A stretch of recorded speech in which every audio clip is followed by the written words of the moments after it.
Bonjour tout le monde et bienvenue à une balado-diffusion du Bulletin GP. Mon nom est Abdoussal et je vous accueille à l'émission d'après-course du Grand Prix des Pays-Bas 2026 et en fait le tout dernier Grand Prix des Pays-Bas. J'ai avec moi Marc-André Fortin pour revenir sur cette course. Salut Marc-André. Salut Abdou, comment tu vas? Ça va très bien. En fait, moi je vais bien, mais toi, comment vas-tu pour vrai? La course de Max s'est terminée tôt aujourd'hui, hein? Ouais, très tôt, mais Dieu merci, sans trop de... En santé, sans trop de problèmes. Ouais. Puis, dommage parce que c'est la dernière course, comme tu l'as dit, à Zandvoort. Donc, ça aurait été bien d'avoir un meilleur résultat pour lui. Mais bon, dans les circonstances, il a fait une erreur. Je pense qu'il doit assumer cette erreur d'avoir collé la ligne blanche en se temps un petit peu mouillé. Donc, il va avoir appris à la dure. Ouais, exactement. Et sur un virage en inclinaison assez totale en plus. Donc, je vais vous donner tout de suite le résultat de ce Grand Prix qui s'est terminé il y a de cela une demi-heure au moment où on enregistre. Donc, Lando Norris l'emporte une deuxième victoire cette saison, deuxième consécutive, devant Kimi Antonelli. George Russell, troisième, complète le podium. Lewis Hamilton et Charles Leclerc, quatrième et cinquième. Oscar Piastri, sixième. Liam Lawson sur la Red Bull termine septième. Nico Hülkenberg, huitième. Fernando Alonso, neuvième.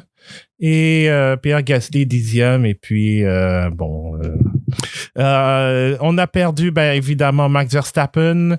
Ollie Behrman a abandonné à la relance. Au début de la relance de la course, Lance Stroll, Esteban Ocon et Valtteri Bottas sont abandonnés. Donc, Marc-André, Lando Norris l'a emporté. Ça a été une course plutôt stratégique dans l'ensemble, mais après avoir perdu les commandes sur on va dire officiellement le deuxième départ de ce Grand Prix, quand même, il a été vraiment en contrôle. Oui, très belle course pour Lando Norris. Magnifique dépassement sur Antonelli également pour prendre la tête. Officiellement, il y avait Hamilton devant lui, bien sûr, mais magnifique dépassement. Ça battait presque celui de Charles sans le dépasser, bien sûr. Mais un petit peu plus tôt dans la course, Charles Leclerc a été très bon, on en parlera tantôt aussi. Mais non, Lando est en contrôle, puis c'est une situation qui est tout de même intéressante pour lui. Deuxième victoire cette année, s'approche au classement. Bien sûr, il est encore tout de même très loin, là. Mais j'aime ce que je vois de Lando Norris récemment. Je pense que c'est lors du dernier Grand Prix, le dernier podcast où on disait à quel point ça allait être important pour Norris de justement réussir à répéter l'exploit rapidement en début de deuxième partie de la saison, puis c'est exactement ce qu'il a fait aujourd'hui. Donc, très, très bonne course générale pour Lando, qui semblait être en contrôle. Je pense que stratégiquement aussi, ça a bien fonctionné, puis tout le monde était un peu sur la même longueur d'onde. Et surtout aussi que, il y a eu la pluie juste avant le départ du Grand Prix où... et évidemment, l'accident de Max Verstappen, donc ça a chamboulé toute la stratégie initiale, mais le fait que Norris ait quand même été bon sur les durs alors qu'Antonelli en a arraché, on l'a entendu à la radio où disait qu'il en a arraché avec l'arrière et ensuite, lorsqu'il y a eu la voiture de sécurité virtuelle, suite à l'abandon d'Esteban Ocon, on a dit, Mercedes a décidé d'arrêter Antonelli. Donc, ce qui a fait en sorte que Norris était, au final, beaucoup plus tranquille après avoir dépassé l'Italien. Ouais, puis le fait aussi que Norris a pu sortir après Antonelli, a pu avoir des pneus plus frais lors du deuxième arrêt. Je pense que ça a été positif pour lui aussi. Ça lui a permis de garder le contrôle un peu de sa destinée sans toutefois l'avoir au complet.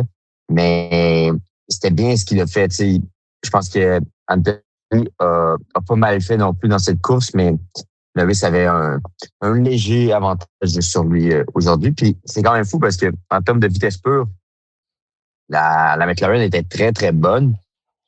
Son Piastri, son coéquipier, aurait pu avoir une meilleure course, je pense, parce que je semblais avoir une certaine confiance avec les McLaren. Ça semblait être un circuit qui les mettait en valeur, du moins. Ouais, et le pauvre Piastri, finalement, la stratégie de reprendre la relance sur les durs semblait bonne, mais finalement, ça n'a pas été le cas.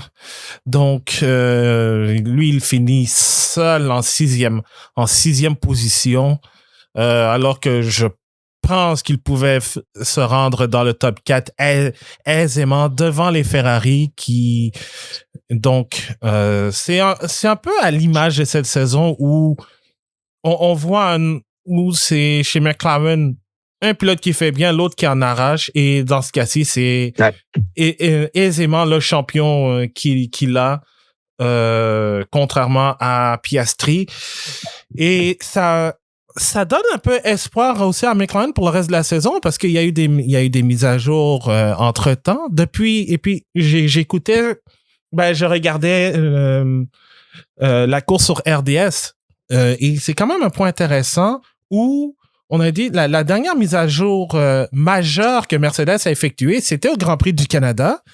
Tandis que entre Montréal et Zandvoort, McLaren a eu le temps de faire la leur, et ce qui leur a permis de vraiment rattraper le peloton et être en mesure de se battre pour les pôles et pour la victoire. Donc, là-dessus, je ne dis pas qu'on va revivre une situation à la Max Verstappen l'année dernière, mais c'est très important, autant pour Mercedes, pour Anthony et pour Mercedes dans l'ensemble, que ils fassent attention au McLaren parce que graduellement, ça peut devenir justement un Verstappen 2025. Tout à fait. C'est un peu le risque de ne pas faire de modifications quand tu es au sommet, parce que tu sais jamais ce que tes adversaires peuvent amener comme nouvelle pièce, comme nouvelle modification qui ferait en sorte que ça changerait, entre guillemets, désolé du terme, mais la game, parce que c'est exactement ce que l'on a vu avec Red Bull et McLaren l'an passé.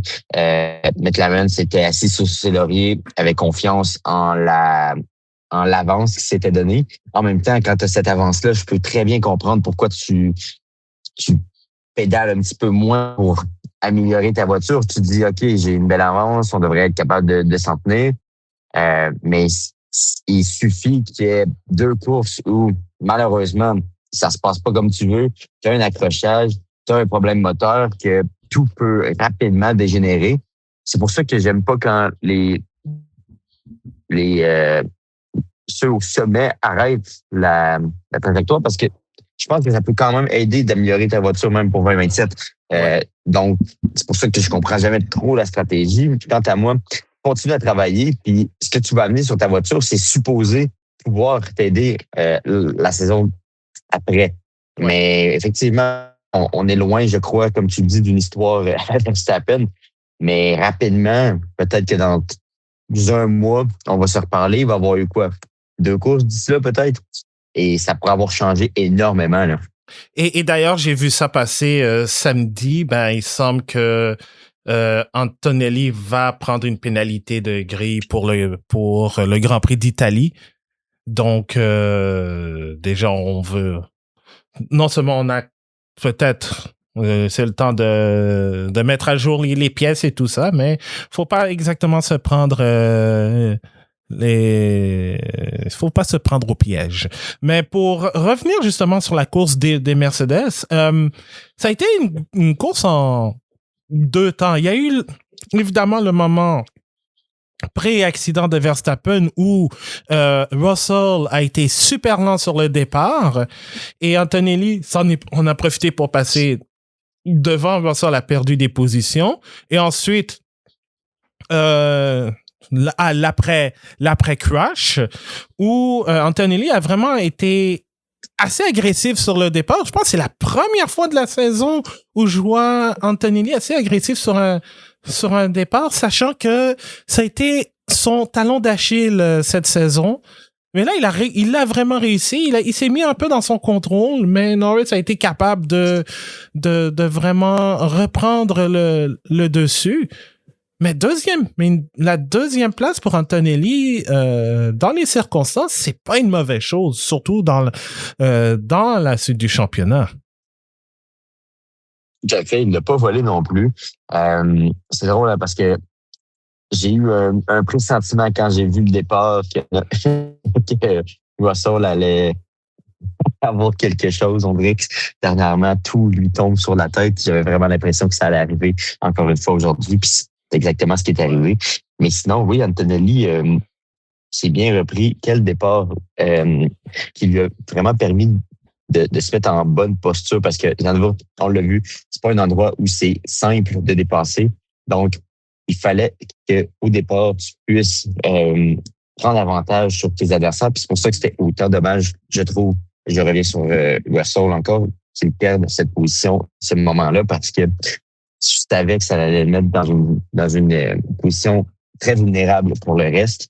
C'est un peu ce qu'on a senti. Hein. Il n'a jamais été très confortable. Alors qu'Antonelli, au contraire, bien que Norris l'a surpassé avec le temps, a semblé quand même en contrôle de sa course, a pu manager ses pneus comme il le souhaitait ou presque. On l'a vu avoir des difficultés, justement, que tu l'as dit tantôt, sur la dure, mais autre que ça, je l'ai senti quand même en confiance. Ouais. Et aussi, bon, la situation dans laquelle on a eu aussi, l'arrêt au puits, comme on l'a mentionné, pour passer aux ententes pour essayer de surprendre Lando Norris. Finalement, ça n'a pas fonctionné. Le seul dépassement, on peut appeler ça dépassement, mais ça a été de passer devant George Russell.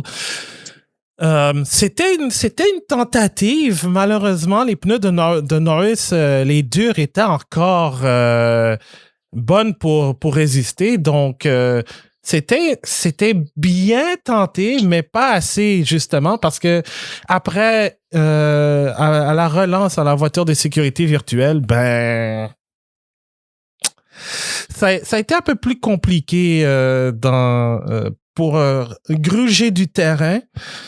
Les écarts se sont stabilisés, sont même revenus à ceux où on était justement. Donc, pour l'Italien, c'était une deuxième place assurée.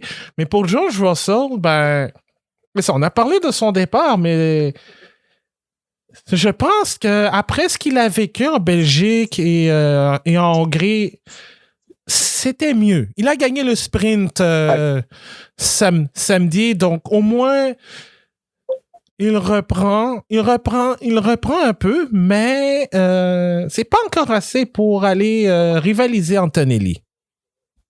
Tout à fait.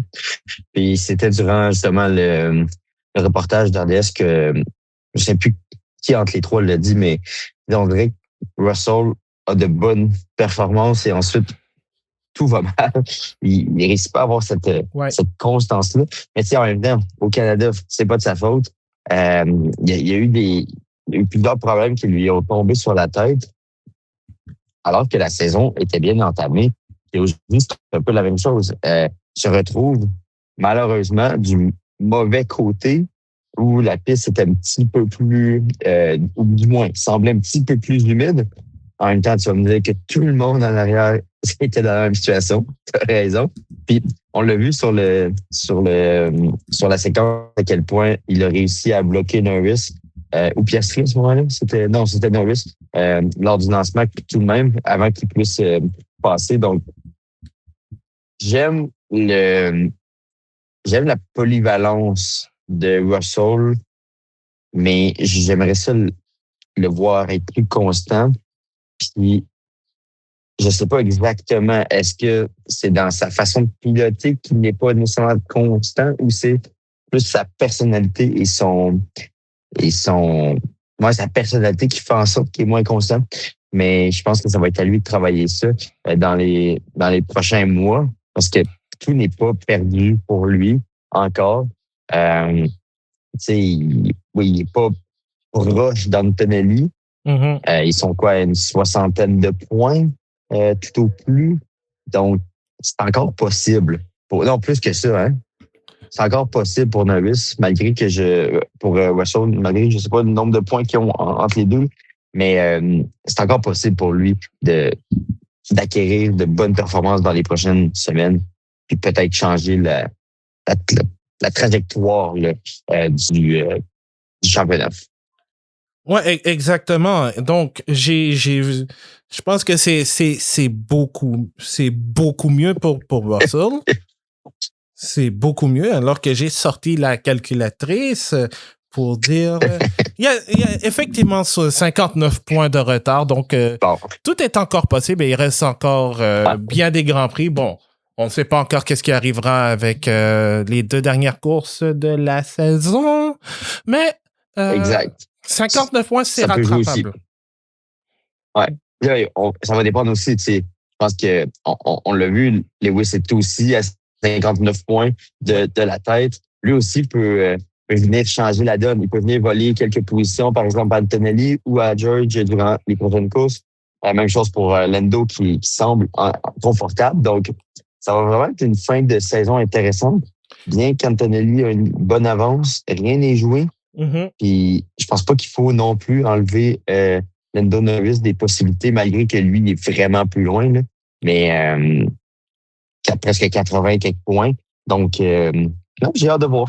Et d'ailleurs, Russell a eu chaud à la toute fin parce que les Ferrari se sont finalement sortis les doigts du derrière et a décidé d'arrêter les 2 pilotes lors de la dernière voiture de sécurité virtuelle. Alors que pendant toute la course, ça a été brouillon. Et finalement, c'était certes, Russell a été sauvé par la voiture de sécurité virtuelle, mais Ferrari était à à quelques cheveux près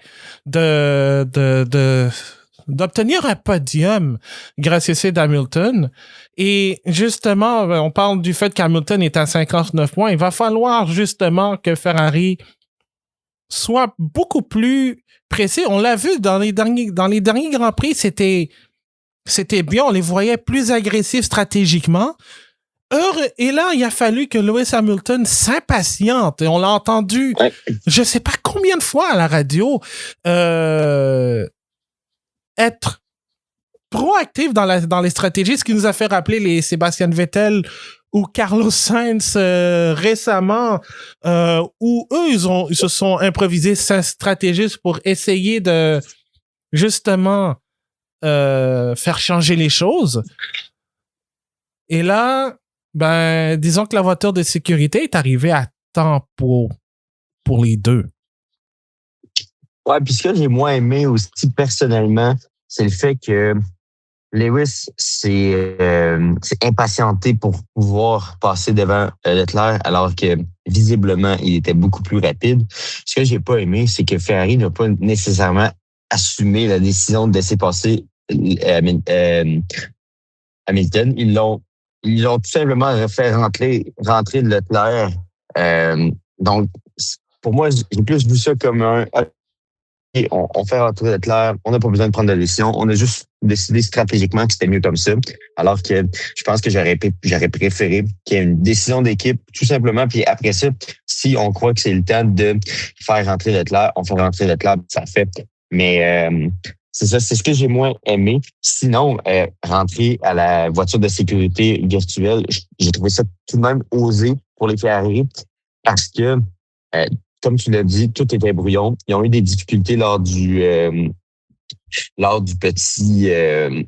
premier entrée au puits.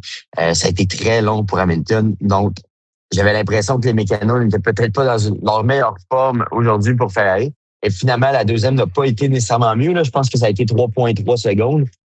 Bon, c'est pas... dire que c'est pas énorme, mais quand même, c'était pas un entrée au puits parfait. Un changement de pneu parfait. Ouais. Donc, c'était osé pour Ferrari de le faire, mais écoute, ça a failli. Là. On est, comme tu l'as dit, on était à quelques petits cheveux, bien que toi, sont pas très longs là, en ce moment à nous de réussir là, à passer Russell et Mercedes. Ouais, moi, mais je les ai coupés il y a 2 mois, mais ça s'en vient. Ça s'en vient. Je reprends graduellement les cheveux que j'avais, là, mais ouais, je sais pas, contrairement à Julien, quand si jamais il vient, je sais pas s'il lui s'il s'est arraché les cheveux pendant la course, mais en tout cas, Ferrari nous a fait un moment honte. Donc, une chance, mais dans les circonstances, ça s'est mieux fini, mais ça aurait été bien qu'il fasse mieux. Puis, justement, j'en parlais avec, justement, Julien, François et compagnie. Cette année, Ferrari, les arrêts au puits sont assez bons. C'est juste aujourd'hui, ça n'a pas été fameux. Donc, et là, la prochaine course, c'est à Monza, hein? Mais ça, on va être forte. Ouais, ils n'ont pas le choix ils ont pas le choix ils ont une belle saison. Ce serait plate qu'à Monza, ça se passe mal. Mais on sait ce que la pression peut faire hein, chez les écuries. On sait ce que la pression médiatique peut amener. La pression d'être celui que tout le monde regarde. Donc, on va voir. Mais je suis pas un fan de Ferrari, mais un double podium Ferrari dans les circonstances, c'est bien, là. Ah, imagine, hein? Imagine, le rêve parfait en ce moment, ce serait d'avoir une victoire Ferrari ou une victoire. Ou Hamilton, ou une victoire de Kimi Antonelli avec les 2 Ferrari sur le podium. Ouais. Là, tu les mets 2 Ferrari sur le podium, victoire d'Hamilton et je vais prêcher pour ma paroisse, un petit 3e position pour Max. Parlons de Max, justement. Faisons la tradition. Donc, écoute, désolé pour la référence soccer, mais au moment d'enregistrer cet épisode, Liverpool tire de l'arrière 1-0 contre Newcastle United. Donc, je vais te rejoindre dans ma peine, je vais te rejoindre dans la peine parce que on va parler de ton préféré, Max Verstappen. Ça n'a pas duré longtemps et malgré la bonne nouvelle concernant le renouvellement de contrat dont on en reparlera au courant du prochain épisode au cours de la semaine, Max était malade. Puis, termine son dernier Grand Prix des Pays-Bas dans le mur. Ouais. Puis, c'est le type d'erreur, qu'on ne voyait pas beaucoup de Max dans les années passées. Mm-hmm. Je ne vois pas de trajectoire nécessairement inquiétante, mais c'est vrai, c'est le type d'erreur qu'on ne voyait pas chez Max. Les deux dernières fois où il n'a pas terminé la course, ou du moins qu'il a terminé la course dans le mur, c'était relié à visiblement des problèmes d'aileron arrière. Cette fois, c'est vraiment, vraiment à cause de Max. Il n'y a rien d'autre. Il a été trop agressif. À un moment, peu opportun aussi. C'était pas nécessairement important. Puis tu voyais que dans la trajectoire de tout le monde évitait ce secteur. Donc, je sais pas, j'ai pas lu encore si Max avait parlé ou non. Mais j'ai hâte de voir ce qu'il va dire sur son erreur. Puis j'ai hâte de voir aussi si il va le mentionner comme étant une erreur. Mais non, écoute, c'est dommage parce qu'effectivement, c'est le dernier à Zandvoort, c'est le dernier aux Pays-Bas. C'est un Grand Prix que moi, personnellement, j'adore. J'aime beaucoup. Autant le circuit, bien que ce soit pas le circuit où on a le plus de dépassements, c'est un circuit tout de même où tu peux vraiment apprécier la vitesse. J'ai l'impression les caméras sont super bien placées. Donc, puis je trouve que le reportage général a été excellent aussi. Donc, c'est pas de perdre un Grand Prix qui, sur le plan sportif qui fonctionnait, sur le plan de l'intérêt aussi, c'est financier après ça. Ça fonctionnait moins. Mais non, j'aurais aimé un meilleur résultat pour Max. J'imagine que Max aurait aimé aussi avoir un meilleur résultat. Mais écoute, les erreurs, ça arrive à tout le monde. Ouais. Moins souvent à Max. Mais regarde, il peut pas être parfait, cet homme. Ah oui, puis justement, j'ai sur le site officiel de la Formule 1 les réactions de Max Verstappen après son accident. Donc, quand on lui a demandé comment il se sentait après être arrivé dans la zone mixte, il a dit est-ce qu'il se sentait bien? Je crois que j'ai encore frappé la barrière safe qui est juste à côté du virage incliné potentiellement. Mais je crois aussi plus en un impact frontal avec la barrière, un petit peu mieux que du côté que sur le côté, mais tout va bien pour lui. Donc ouais, mais c'était un violent accident quand même là. Donc dans les circonstances, alors c'est ça a fait ça a fait vraiment, c'était vraiment un violent accident quand on y avait, puis d'autant plus que juste au départ, il y a eu un léger contact avec Lewis Hamilton dans tout l'effet du départ lent de George Russell. Ah oui, écoute, il est arrivé en pleine vitesse. Oui, parce que bon, oui, c'est un virage, mais en soi, c'est un virage assez rapide. Puis il l'a pris vraiment, la voiture a tourné, il l'a pris vraiment de devant. Ce qu'on en comprend, c'est que c'est peut-être mieux. La roue, quand même, tu sais, la roue a tombé, s'est détachée de la voiture en plus, donc ça prouve là, la rapidité de l'impact puis de la force de l'impact. Mm-hmm. Donc oui, ça a été un accident tout de même là, assez important, donc c'est assez rassurant de voir que tout est bien là, pour Max en ce moment. Là.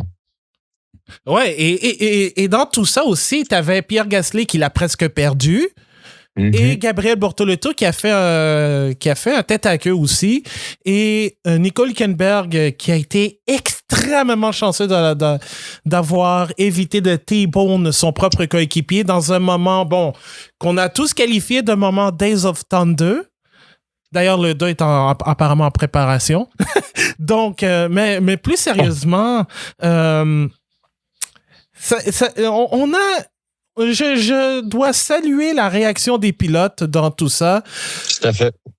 Parce que non seulement avec le côté où Max a frappé, où il a rebondi, où Gabriel Bortoleto a fait son tête à queue, si ce n'était pas de la réaction des pilotes, on aurait eu un carambolage assez douloureux à voir.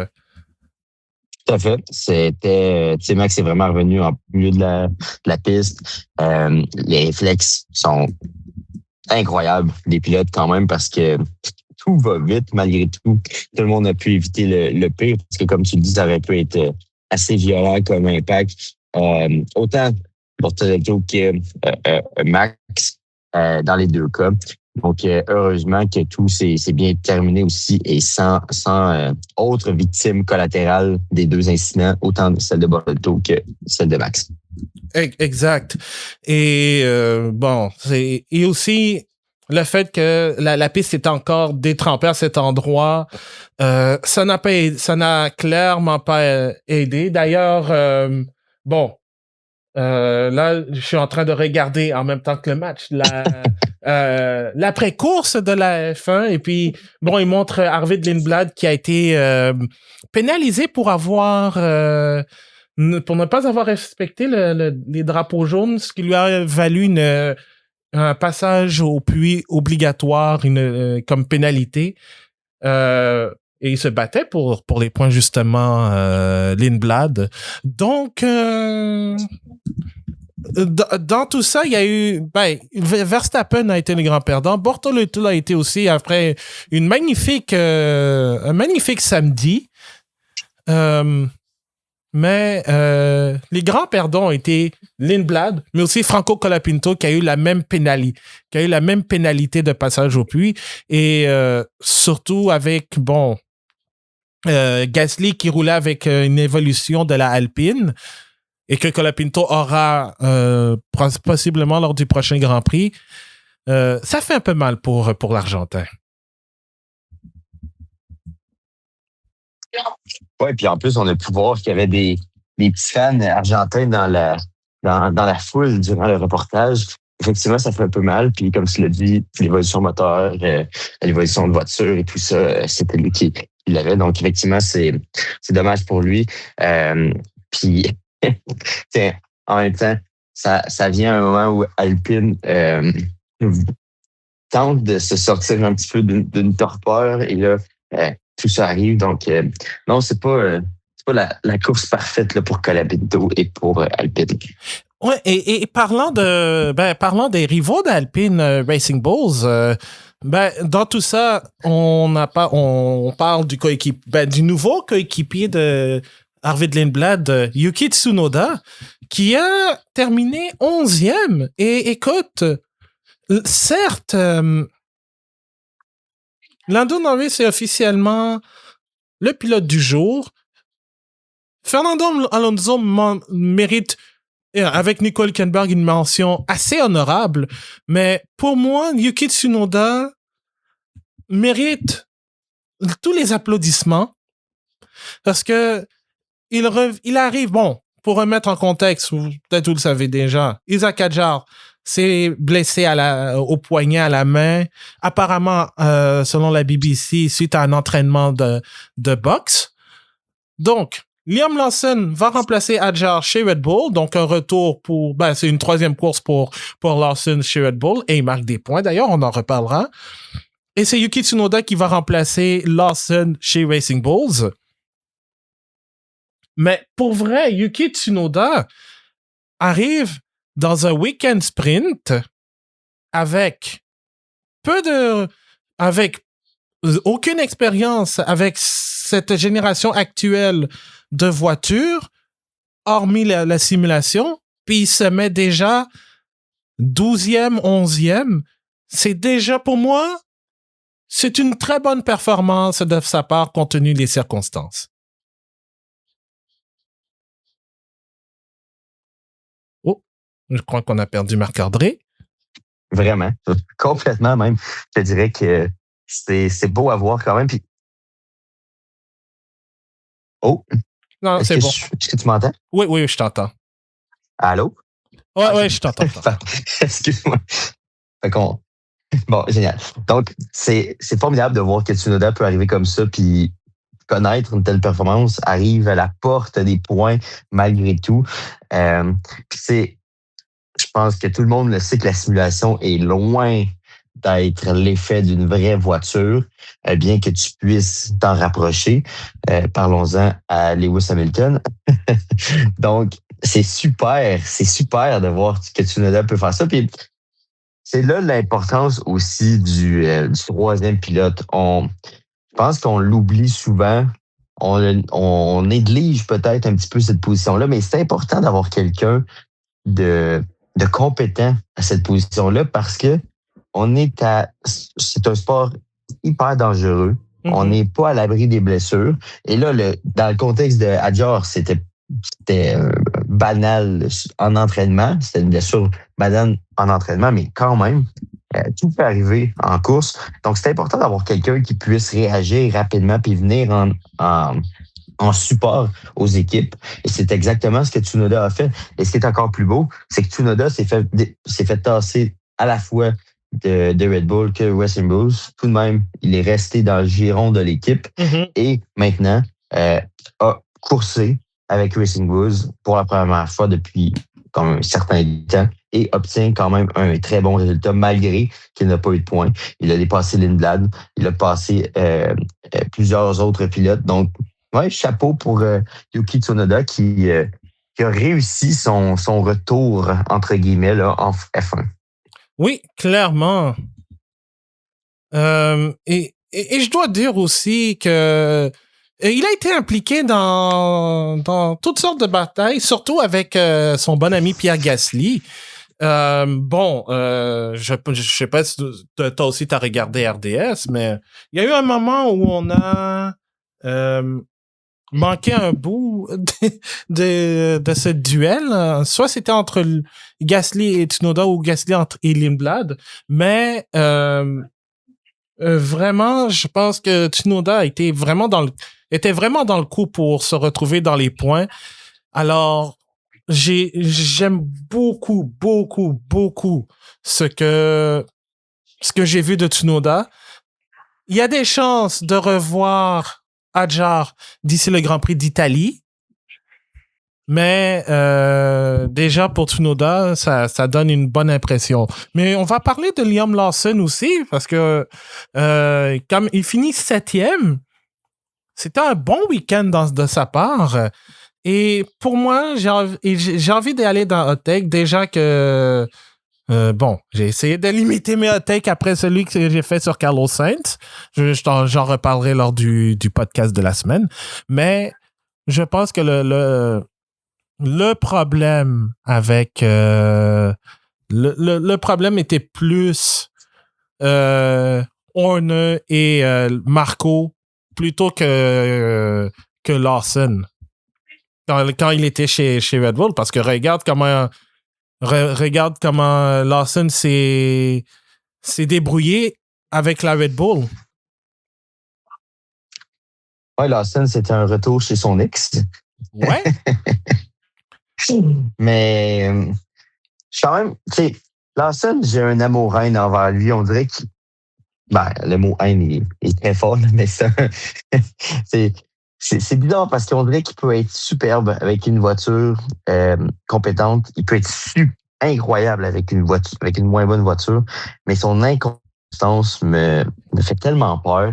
Et moi, je ne l'ai pas caché, là, je suis tout de même un très grand fan de Hadjar. Je pense qu'il a prouvé à quel point il était compétent. Donc, il est plus pour moi question que Lawson mérite ou pas d'être chez Red Bull. Je pense que Hadjar a tout simplement gagné sa place. Mais ça fait pas en sorte que Liam Lawson est un mauvais pilote. Puis surtout, je pense que quand il est en position de pression, de devoir réussir à un moment corsé, il répond souvent très présent. Je pense que c'est ce que beaucoup aiment dans le paddock. Donc, je pense que Liam Lawson va être encore en Formule 1 et je pense qu'il va être encore avec Racing Bulls parce que Tcholov me semble pas nécessairement totalement prêt. Je pense que ce serait une erreur de Racing Bulls de l'amener aussi rapidement. Mm-hmm. Mais si l'aventure avec Racing Bulls se termine pour Liam Lawson, moi j'ai l'impression, je peux pas croire qu'il y a personne dans le paddock qui aimerait avoir Liam Lawson à ses côtés. Ouais, et bon, je sais que ça a été beaucoup un sujet de discussion, à savoir est-ce que c'est une audition pour son avenir, parce que effectivement il y a beaucoup de rumeurs à savoir qu'est-ce qu'on fait chez Racing Bull. Est-ce qu'on garde Lawson pour une autre saison? Est-ce qu'on met Tsolov tout de suite? Mais tu sais, là, c'est comme si on était encore dans le spectre de l'ère Helmut Marko qui veut mettre tout de suite un pilote dans un baquet en pensant qu'il est prêt. Mais déjà, Red Bull a signé entre-temps, pendant les vacances, Gwen Lagrue, qui était chez Mercedes, qui est exactement l'équivalent d'Helmut Marko, qui était l'équivalent justement d'Helmut Marko chez les Flèches d'Argent, et qui a un bon succès quand même.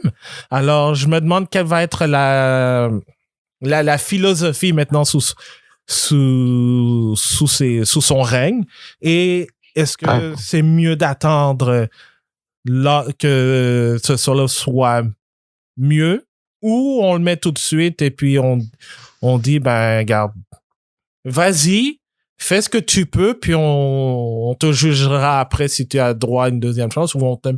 Mais bon, maintenant qu'on sait que Verstappen est là pour rester, Hadjar me semble déjà prêt. Donc bon, au bout d'une course, je sais pas si je peux déjà dire que Lawson je sais pas. Parce que déjà, l'audition que Lawson fait cette saison, c'est une très bonne saison avec Racing Bulls. Je pense que il n'a pas besoin de se prouver chez Red Bull pour comment je dirais ça, avoir un... Parce que pour moi, il mérite d'avoir son siège en Formule 1. Que ce soit avec Red Bull, Racing Bulls ou avec n'importe quelle autre équipe. Donc, je comprends pas pourquoi la décision est maintenant à savoir le remplacement d'un pilote qui est blessé et qui potentiellement va revenir lors du prochain Grand Prix. Ben, c'est ça, exact. C'est pas comme s'il cachait à John non plus. Et moi, ce que j'ai aimé aussi de la part de Red Bull, je sais pas si c'était l'objectif, mais de la manière dont je l'ai vu, de mettre Lawson à cette position-là, c'était de ne pas impacter non plus Arvid Lindblad. Parce que, par exemple, que Lindblad avait fait une course formidable avec Red Bull, on se serait tous dit, oh, est-ce que ce serait Lindblad, le petit nouveau qui devrait être chez Red Bull?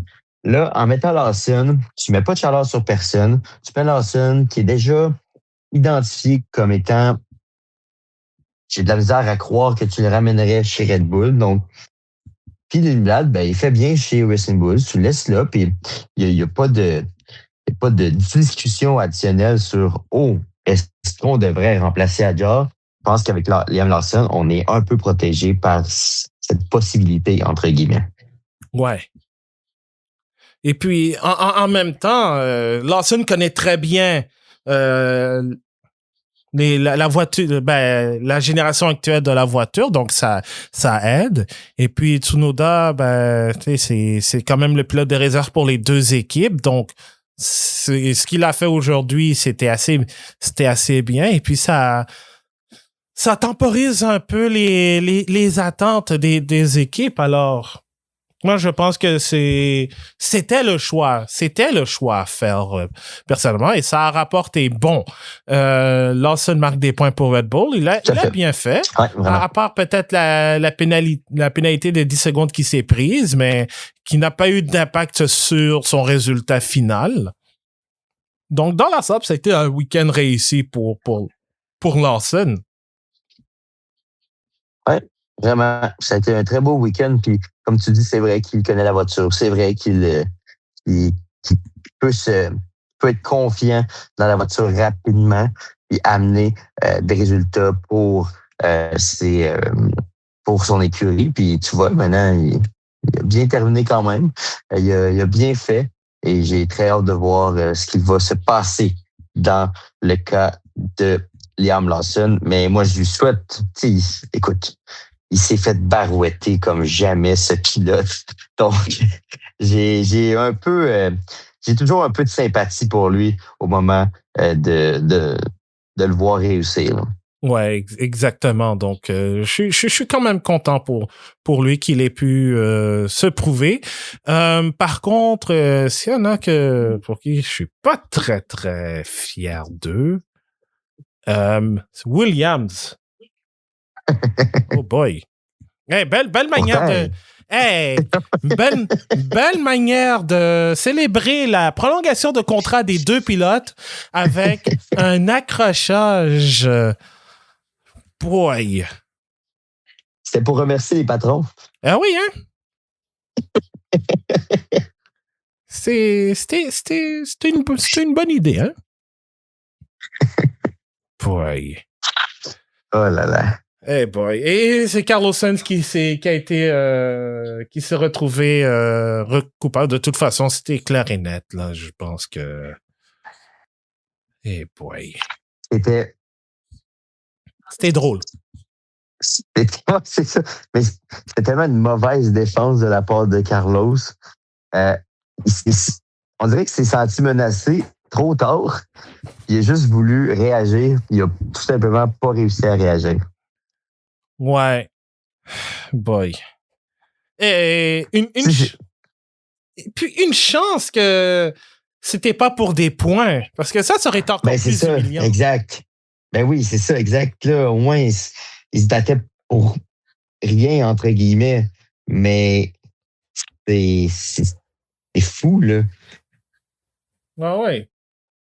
Et écoute. Je pense que tout le monde l'a pris un peu en riant. Là, je suis actuellement sur Twitter, puis Alexandre Bonne n'a pas l'air très fâché. Là. Il souriait là, alors qu'il parlait de la situation. Là. Il dit ça arrive, ce n'est pas bon pour l'équipe, mais nous nous sommes excusés auprès de l'équipe. Avec une petite blague en disant que c'est pas aussi c'est pas une situation Verstappen-Ricardo Baku. Ouais, ça c'était humiliant, mais je pense que même là-dessus, moi, si j'étais James Vaughn, je pense pas que lui, il avait le sourire aux lèvres. Probablement aussi que les relations publiques ont dit, prenez ça avec un petit grain de sel, exact. Ouais, mais c'était pas tellement beau à voir pour Williams. On va parler de Aston Martin parce que pour la deuxième fois cette saison, Fernando Alonso se retrouve dans les points et bon, on va pas dire par mérite parce que dans les deux cas ça l'était là. Oui, il y a eu des erreurs. Oui, à Monaco c'était un concours de circonstances, mais ici on voit que l'évolution du moteur s'est bien passée, mais aussi celle qu'on a vue en Hongrie avec une Aston Martin version B. Ça s'est mieux passé, surtout pour lui. Plus la partie Grand Prix que le sprint. Et Lance Stroll, bon, on ne sait pas encore. Bon, il a abandonné un peu dans l'anonymat, mais on est content quand même chez Aston Martin. Oui, parce que on s'enlignait vers une des pires saisons de Formule 1 qu'on a depuis très longtemps. J'avais l'impression, en termes de médiocrité, je ne sais pas d'avoir vu ça depuis très longtemps. Tu vois, là, ils ont réussi à remettre un petit peu la voiture sur la trail. On a l'impression qu'il y a des choses qui avancent. Maintenant, ce qui me fait peur, c'est visiblement, ils ont continué le développement. Je veux pas avoir l'air d'avoir un propos contradictoire parce que tantôt, je disais les équipes championnes doivent continuer à améliorer la voiture. Mm-hmm. Mais quand tu es au fond du baril, je sais pas à quel point ça vaut la peine de pousser le développement. En même temps, ça peut pas être pire. Fait que je me dis, vas-y. Ouais. Mais j'ai hâte de voir en 2027 parce que ça va avoir été une année extrêmement difficile. Mais là, tu vas avoir eu un an de Newey sous ton aile. Je pense vraiment que ça va bien aller en 2027. Ben, vraiment. On s'entend qu'ils ne gagneront pas, là, mais je pense qu'ils peuvent vraiment s'améliorer en 2027. Mais au moins, la voiture est en meilleure qualité. Mm-hmm. Les pilotes sont en meilleure position aussi pour tenter d'avoir des résultats. Ouais. Au moins, et puis, on n'a pas beaucoup vu Alonso dans les actions, à part se faire dépasser par Liam Lawson, mais sur le mini-écran. Mais quand tu parviens quand même à terminer la course dans son ensemble, c'est pas mal, c'est pas mal mieux. Et puis, je pense que il y a des sourires et j'ai hâte de voir aussi ce qui va arriver pour les autres Grands Prix parce que je pense que évidemment on va se préparer pour 2027 et ça si on peut partir sur la base de la version B, c'est tant mieux. On a quand même louangé Lance Stroll quand il a quand même réussi à amener sa Aston Martin dans je pense 13e place en Hongrie avec cette voiture. Donc ça c'était un très bon départ. Et là, on est forcé d'admettre, surtout avec l'évolution du moteur Honda, que on voit, il y a du progrès. Donc, si ça continue comme ça à Monza, je m'attends peut-être pas à grand-chose parce que c'est un circuit de vitesse et un circuit de moteur. Azerbaïdjan aussi. Mais si Aston Martin est capable de se battre, d'être dans le peloton, je pense que c'est mission accomplie. Tout à fait. C'est mission accomplie. Puis, Honda avait de la pression de donner des résultats ou du moins de donner quelque chose Puis c'est très positif pour eux d'avoir réussi à le faire. Maintenant, c'est dans la constance des choses que ça va devoir se jouer. Puis, Alonso va-t-il être là l'an prochain? Lance Stroll, son avenir est-il garanti? Il y a beaucoup de choses qui vont bouger chez Aston Martin dans les 2 prochaines années, mettons. Donc, ça va être important de bien mettre en branle la saison. Mm-hmm. C'est vrai. Donc, je pense qu'après, ça, c'est juste... on expérimente. Voilà. On expérimente. Puis chez Cadillac, bon, avec la nouvelle du remaniement dans la direction, les résultats n'ont pas tant changé. Valtteri Bottas a encore été contraint d'abandonner. Sergio Perez termine la course en 15e place, mais encore une fois, il y a encore des problèmes de fiabilité qui se retrouvent là, et il faut que ça travaille assez rapidement là. Oh oui, eux, ils ont du pain sur la planche. On parlait d'Aston Martin, mais Cadillac, ils ont tout que du travail. Et puis en même temps, c'est normal. C'est une nouvelle écurie, ils partent de rien. Donc, c'est quand même... tu as tout ce défi-là de construire une équipe, puis de construire une nouvelle... de nouveaux processus.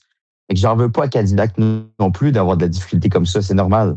Après ça, c'est difficile pour une nouvelle écurie de se mettre en position aussi d'avoir des fans, puis d'avoir une visibilité, puis tout ça, parce que tout est très gros en Formule 1. Fait que si tu fais pas de splash, tu auras moins de visibilité. Donc, pour eux, c'est important de rapidement avoir des résultats, ou du moins de réussir à conserver des bonnes positions puis aller chercher des résultats pour justement avoir une visibilité et au sommet, réussir à faire de l'argent et de faire en sorte que l'écurie se mette sur un beau piédestal. Ouais. Et d'ailleurs, je pense, ça me fait penser, tu vois, dans notre émission de pré-saison qu'on avait fait, toi et moi, je pense qu'on avait mis Cadillac dans les points à 3 ou 4 reprises, si je me souviens bien. Ouais. Je pense que oui. Je pense qu'on a été beaucoup trop ambitieux, surtout dans la préparation. On va dire Sergio Perez a terminé dans le top 10 au drapeau à demi à Monaco, mais il s'est pris une pénalité parce qu'il s'est mal garé sur la grille lors de la relance. Alors, je suis désolé, j'ai pas l'impression que ce soit le cas. Alors, mesdames et messieurs, juste à temps, on accueille un membre spécial qui a changé depuis. J'ai le plaisir d'accueillir un des membres, un des cofondateurs du groupe Facebook La Monoplace, Julien Légaré-Turcotte. Salut, Julien. Bonjour Abdou, bonjour Marc-André. En fait, bonjour.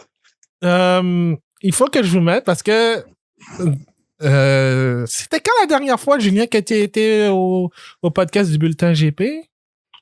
À mon avis, ça doit faire 6 mois peut-être? OK.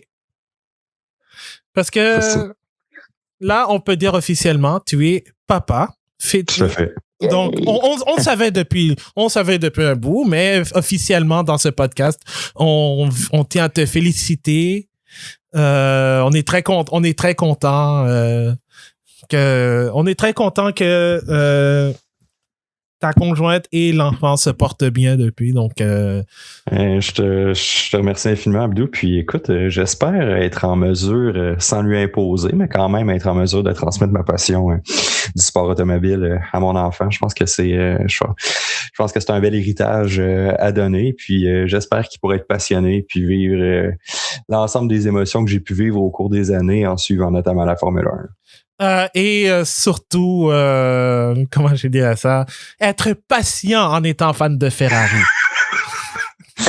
Je lui imposerai pas d'écurie. Honnêtement, pour le bien de sa santé mentale, j'ai quasiment envie qu'il soit pas fan de Ferrari. Parce que parfois c'est hautement difficile de suivre cette écurie-là. Quoique, bon, si on parle strictement de cette année, en 2026, je les considère pas nécessairement comme étant catastrophiques, là, loin de là. J'ai pas vu d'enjeu classique au niveau des stratégies, au niveau des arrêts au puits, du moins rien qui sort de l'ordinaire par rapport aux autres écuries. Donc, mais bon, on verra bien quelle écurie mon enfant voudra supporter. En espérant que ce soit Ferrari de mon côté, mais sinon, regarde, advienne que pourra. Ouais, en autant que... On te le souhaite qu'ils soient un fan de Ferrari parce que, hormis le fait qu'on aime se moquer d'eux pour leur bourde, ça reste une équipe ça reste une équipe super légendaire qui mérite d'avoir sa propre histoire. Et d'ailleurs, tu fais bien de vouloir lui inculquer ça. Et d'ailleurs, c'était son premier Grand Prix. Effectivement, parce qu'il est né durant la pause estivale. Donc, conséquemment, son premier Grand Prix aura été celui des Pays-Bas sur le circuit de Zandvoort. Et malheureusement, peut-être pour mon enfant, ça sera visiblement le premier et le dernier Grand Prix sur ce circuit-là. Un circuit quand même que je considère important. C'est loin d'être le circuit qui est des plus fascinants à regarder pour la course. Je veux dire, c'est pas ça qui offre le meilleur spectacle. Maintenant, de voir que les Pays-Bas vont perdre leur Grand Prix alors que leur pilote local est, puis je suis prêt à le dire, là, puis Marc-André, si tu veux, tu peux me clipper. Je veux dire, Max Verstappen est définitivement un des plus grands pilotes de tous les temps de la Formule 1. Donc, de voir qu'il perd, que ce pays-là perd son Grand Prix, je trouve ça dommage, et d'autant plus dommage de le perdre alors que Max Verstappen est sorti, a eu un accident assez épeurant dès le premier tour. Ouais. Et d'ailleurs, je pense qu'il faut qu'on se le dise aussi. Ce Grand Prix, en termes d'ambiance, bon, ça n'a pas été... je pense qu'il y a eu 2023, bon, avec la pluie qui était une bonne édition. Mm-hmm. Mais en termes d'ambiance, c'était une des meilleures. Surtout le fait que la vague orange et l'ambiance l'effet Verstappen a amené, surtout après la COVID, ça a aidé. D'ailleurs, c'était supposé revenir pour 2020, mais quand on connaît le contexte, ça n'a pas eu lieu.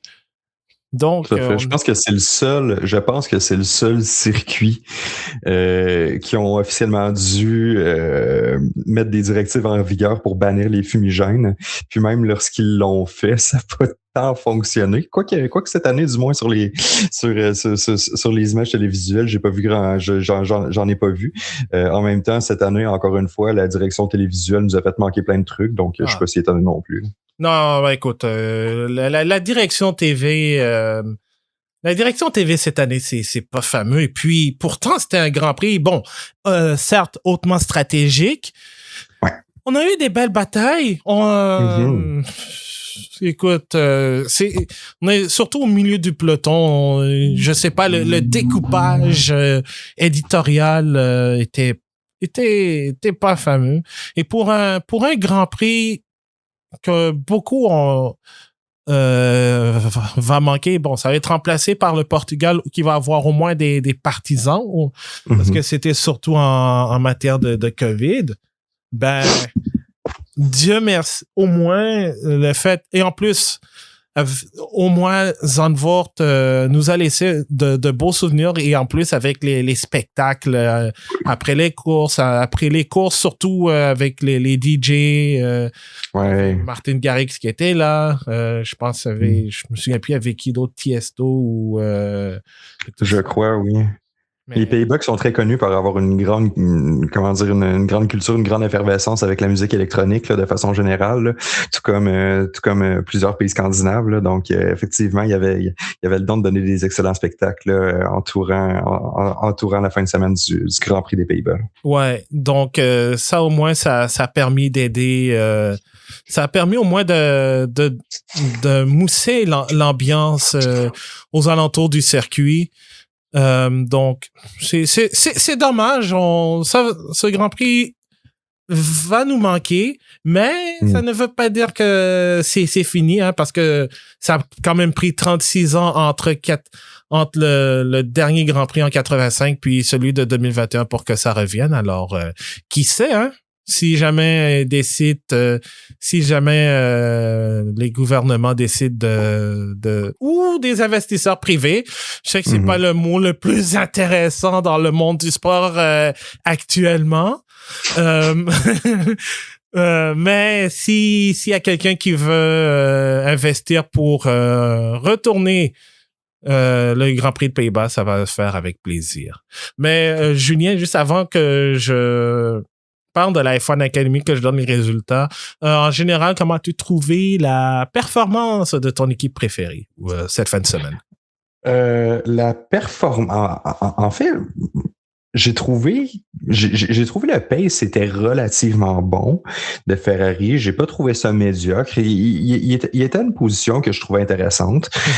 Puis honnêtement, je voyais Hamilton conserver sa deuxième place dans le championnat des pilotes suivant ce Grand Prix-là. Ça n'a pas eu lieu. Je te cacherai pas maintenant, Abdou, que j'ai été particulièrement fâché lorsque Charles Leclerc semblait faire complètement fi de directives de l'écurie ou de potentielles directives de l'écurie afin que Lewis Hamilton puisse le passer, lui qui avait un bien meilleur rythme que Charles Leclerc. Et finalement, en fait, si je me rappelle bien, est-ce que c'était vers le tour, le 50e tour qu'il a failli avoir un incident entre les deux, où on a vu Charles Leclerc qui a dû mettre les freins de façon assez catastrophique suivant une espèce de dépassement. Est-ce qu'il y a eu changement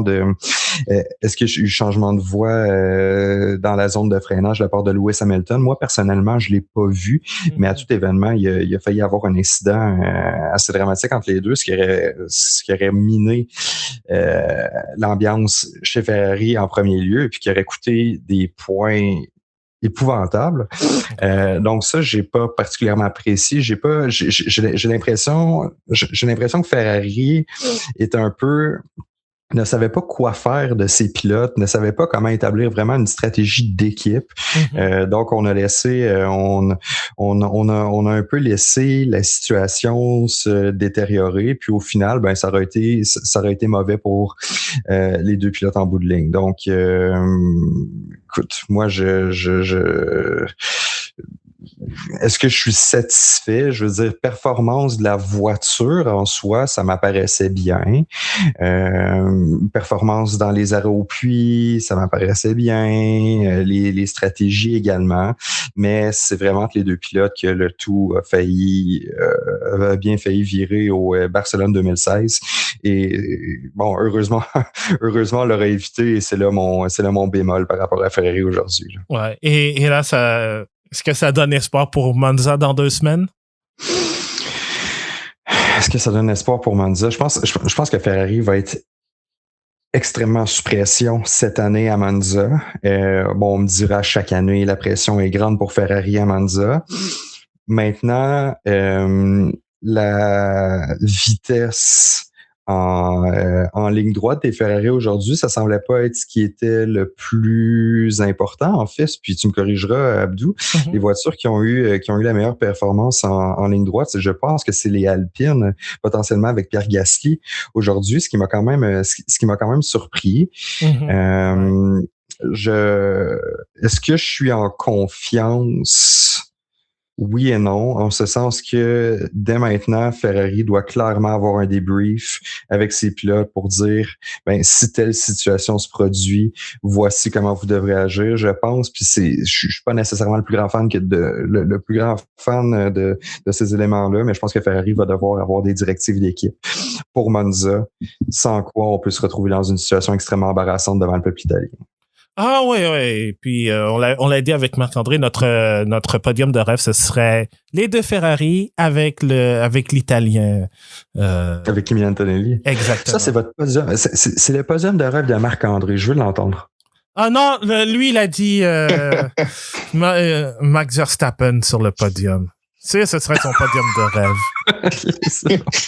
Il semblait qu'il y avait Anguille Max quand même, là, ça prend un petit un petit Max là, dans le podium. Mais un doublé Ferrari à Monza cette année, ça se prendrait bien, je pense. Écoute, je ne peux que chérir tes paroles, Marc-André. Ouais. Toi aussi, tu peux le clipper si tu veux.